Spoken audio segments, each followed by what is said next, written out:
Hey guys, Pastor Nick here.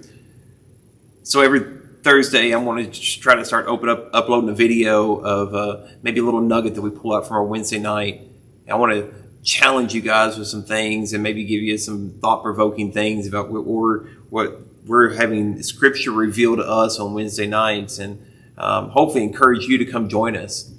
And so, as you know, we are going through the life of Jesus as told by the Gospel of John, and we're in chapter 3 right now. And you'll find around verses 25 through 26, I want to paraphrase this a little bit, there arose a discussion and on part of John's disciples, and they were talking to a Jew about purification. And you get to verse 26, they come to John and they look at him and they say, hey, the one that was with you beyond the Jordan, you testified, and he's baptizing, and everybody else is coming to him. So here comes the question that so many of us that we answered tonight was, why did John keep baptizing? I mean, he's a forerunner for Christ, and now Christ is on the scene. Why did he keep baptizing? Why did he keep going out and preaching? Why did he keep doing that? Jesus is on the scene. What if John had just stopped doing what he was doing and just chose to follow Jesus? And I mean, he knows who he is. He could have learned so much from Jesus. I mean, Jesus was God. He knew this.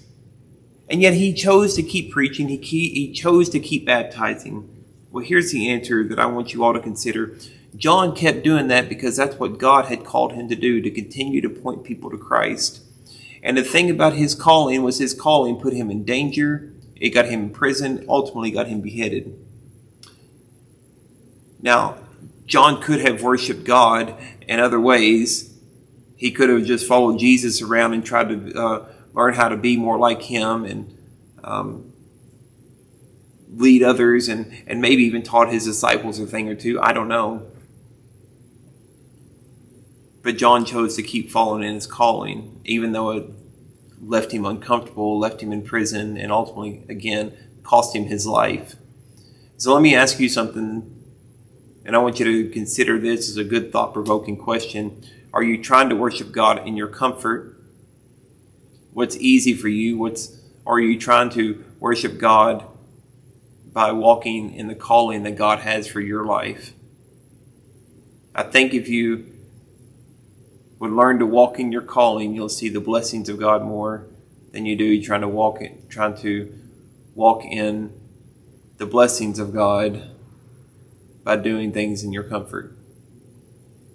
It's a great question. Again, think about that, pray about that, and let God speak to you about that.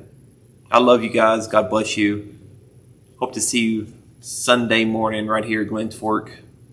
Y'all have a great rest of the week.